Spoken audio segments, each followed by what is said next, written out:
ఒక బ్యూటీషియన్‌గానే ఒక నార్మల్ గృహిణిగా ఉండే మీరు ఇన్ని సేవలు అందించినటువంటి మీరు, మరి ఒక పిలిచి కార్పొరేటర్‌గా టికెట్ ఇచ్చినటువంటి మీకు, మరి ఇక్కడ వారికి అర్థమైంది ఏంటంటే, శేషకుమారి గారికి కార్పొరేటర్‌గా టికెట్ ఇస్తే, ఒక బ్యూటీషియన్‌గా ఉండే ఇన్ని సేవలు ప్రజలకు అందించారు.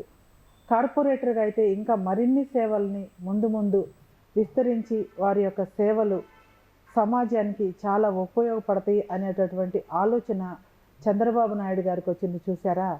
అది చాలా అద్భుతమైనటువంటి ఆలోచన అండి. అప్పుడు మీ స్పందన ఎలా ఉంది? నేను అసలు ఊహించలేదండి. నేను పాలిటిక్స్‌లోకి వెళ్తానని గాని, దాంట్లో నేను రాణిస్తానని గాని అప్పట్లో నేను ఊహించలే. ఇది ప్రజాసేవ, ఇది నాకు చాలు అనే ఉద్దేశం ఉన్నప్పుడు మా అబ్బాయికి చాలా ఇంట్రెస్ట్ ఉండింది. పాలిటిక్స్‌లోకి వెళ్తే మనం బాగా ప్రజాసేవ చేయడానికి ఇంకా ఎక్కువ అవకాశం దొరుకుతది మనకి అనే ఒక ఉద్దేశంతోటి మెల్లమెల్లగా నేను మా పాలిటిక్స్‌లోకి ఎంటర్ అవ్వడం జరిగింది. టీడీపీ పార్టీ అప్పుడు మంచి ఇదిలో ఉండే చంద్రబాబు నాయుడు గారు. అప్పుడు ఆ టీడీపీ పార్టీలోకి నేను జాయిన్ అవ్వడం జరిగింది. నా ఇంట్రెస్ట్ తోటి నాకు ఎన్టీఆర్ గారు అంటే చాలా ఇష్టం. ఎన్టీఆర్ గారు చేసిన సేవలు కానీ, ఎన్టీఆర్ గారు ఒక రోల్ మోడల్ అన్నట్టు నాకు ఎన్టీఆర్ గారు అంటే. అప్పటి నుంచి నాకు ఆ ఇష్టంతో నేను టీడీపీ పార్టీలో జాయిన్ అవ్వడం జరిగింది. జాయిన్ అయిన ఒక 3 మంత్స్కే నా ఉధృతంగా అంటే ఇంకా ఎక్కడ మన అవసరం ఎక్కడుంది అనే దాని దగ్గర వెతుక్కొని మరీ వెళ్ళి అక్కడ ప్రజాసేవ చేయడం అనేది. అప్పట్లో విజయరామారావు గారు ఉండేవారు, తీగల కృష్ణారెడ్డి గారు, తలసాని శ్రీనివాస్ యాదవ్ గారు, ఇలాంటి మహామహులందరూ కూడా నాకు బాగా సపోర్ట్ ఇచ్చారండి. ఎందుకంటే నేను అలా దూసుకుపోవడం, అప్పట్లో అలా ప్రజాసేవ చేయడం అనేది వారికి కూడా నచ్చింది. బాగా నచ్చి ఈ అమ్మాయి పాలిటిక్స్లో అయితే బాగా రాణిస్తుంది అనే ఉద్దేశంతో నాకు అప్పట్లో కార్పొరేటర్గా అవకాశం కల్పించడం జరిగింది. అలాగే ప్రజలు కూడా బల్కంపేట నుంచి కార్పొరేటర్గా పోటీ చేశాను. అప్పట్లో ప్రజలు కూడా నా మీద నమ్మకం ఉంచి, ఓహో పలానా శేష్ కుమారి గారు మాతో కలిసిపోయి మాకు ఏదన్నా అవసరం వస్తే అండగా ఉంటారో అనే ఉద్దేశంతో నాకు ఓట్లేసి గెలిపించడం జరిగింది.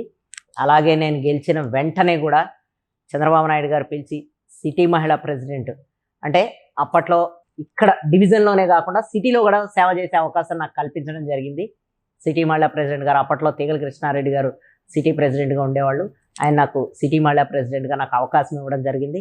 అప్పటి నుంచి మేము చేసిన ప్రోగ్రాంలు అన్నీ ఇన్నిగా బెల్ట్ షాపులు కానివ్వండి, బెల్ట్ షాపుల మీద యుద్ధం కానివ్వండి, ఏదైనా సరే చంద్రబాబు నాయుడు గారు ఆదేశించడం, మేము అమలుపరచడం అనేటట్టే ఉండేది. ప్రతి ప్రోగ్రాం కూడా ప్రధాన ప్రతిపక్షంగా ఉండేవాళ్ళం మేము అప్పట్లో. ప్రధాన ప్రతిపక్షంగా ఉన్న మేము అంత కార్యక్రమాలు చేయడం అనేది బహుశా అప్పట్లోనే సాధ్యమైంది. మాకు సిటీని ఒక ఊపు తీసుకొచ్చామన్నట్టు అప్పట్లో. మీరు జర్నీ చేసినటువంటి వ్యక్తులు మామూలు వాళ్ళు కాదు.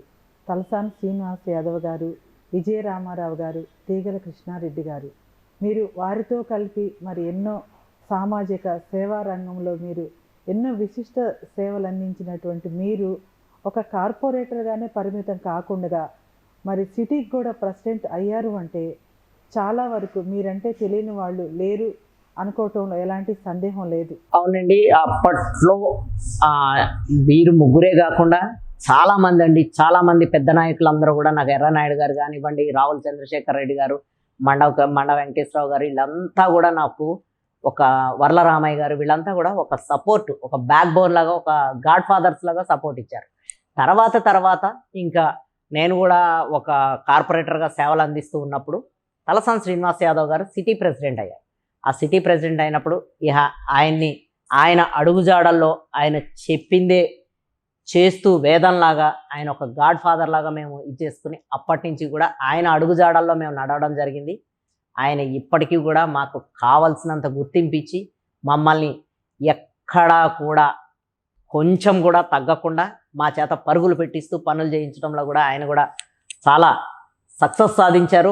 మేము కూడా ఆయన అడుగుజాడల్లో నడుస్తూ ఆయన నుంచి నేర్చుకున్న రాజకీయమేనండి ఇదంతా కూడా. మేము ఇప్పుడు ఇలా ఉన్నాము కారణం అంటే ఆయన కర్త కర్మ క్రియ కూడా మాకు తలసాని శ్రీనివాస్ యాదవ్ గారు ఫస్ట్ లైఫ్ ఇచ్చింది అయితే చంద్రబాబు నాయుడు గారు, తర్వాత లైఫ్ ఇచ్చిందంటే తలసాని శ్రీనివాస్ యాదవ్ గారు అండి మాకు. అసలు మీకు ఈ రాజకీయాల్లోకి వచ్చిన తర్వాత ఎంత గుర్తింపు వచ్చి మళ్ళీ ఎన్నో సేవా కార్యక్రమాలు చేసుకుంటూ ఉంటూ శేష్ కుమార్ గారు అంటేనే ఒక బ్రాండ్ అంబాసిడర్ అనేటటువంటి పేరు తెచ్చుకున్నప్పుడు మీకు ఎలా అనిపించింది? అంత పేరు తెచ్చుకున్నటువంటి మీకు గొప్పతనం కాదండి. నా చుట్టూ ఉన్న కార్యకర్తలు కానివ్వండి, నా చుట్టూ ఉన్న ప్రజలు కానివ్వండి, ఏదైనా సరే మనకి పర్సనల్గా ఏ గుర్తింపు వచ్చేదండి. మనం ఏదైతే వాళ్ళ మీద ప్రేమ చూపిస్తామో అదే ప్రేమని నా మీద చూపించారు.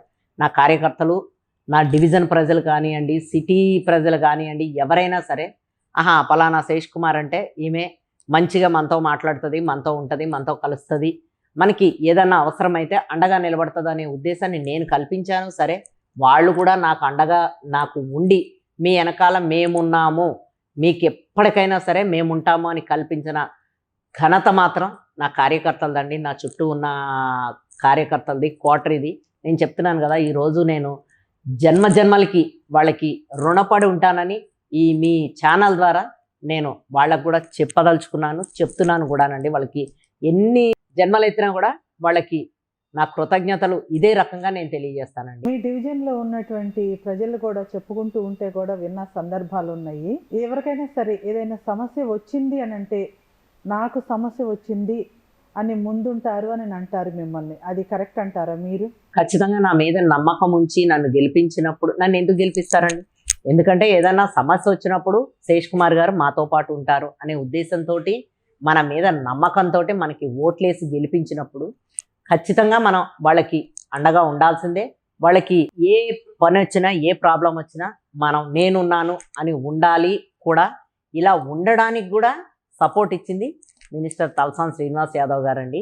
ఇప్పుడు ఆయన ఎమ్మెల్యేగా ఉన్నారు సనత్ నగర్ కాన్స్టిట్యున్సీకి. మొన్న ఎలక్షన్స్ వరకు కూడా మినిస్టర్గా ఉన్నారు. యానిమల్ హస్బెండరీ సినిమాటోగ్రఫీ మినిస్టర్గా ఉన్నారు. ఎందుకంటే మనం ఏదన్నా ప్రజలకి చెయ్యాలి అంటే మనకు వెనకాల ఒక సపోర్ట్ కావాలి, ఒక గాడ్ ఫాదర్ కావాలి. ఎందుకంటే అంతా మేమే చేసేస్తాం అని ఏమి ఉండదు. ఒక రోడ్డు కావాలి, ఒక డ్రైనేజ్ కావాలి, ఒకటి ఇంకేదన్నా డెవలప్మెంట్ వర్క్ కావాలి అంటే కనుక మనకి వెనకాలండి ఆయన శాంక్షన్ చేయించడం కానీ, ఆయన చెప్పడం కానీ చేయాల్సిన పరిస్థితి ఉంటేనే మనం ఏదైనా డెవలప్మెంట్ సాధించగలుగుతామని నా ఉద్దేశం.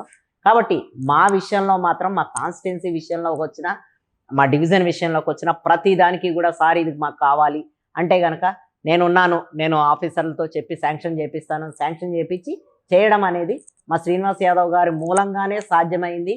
ఆయన మూలంగానే ఈవేళ ఈ డివిజన్ కానీ కాన్స్టిట్యున్సీ కానీ ఇంత డెవలప్ అయిందని నేను గర్వంగా చెప్పగలుగుతాను.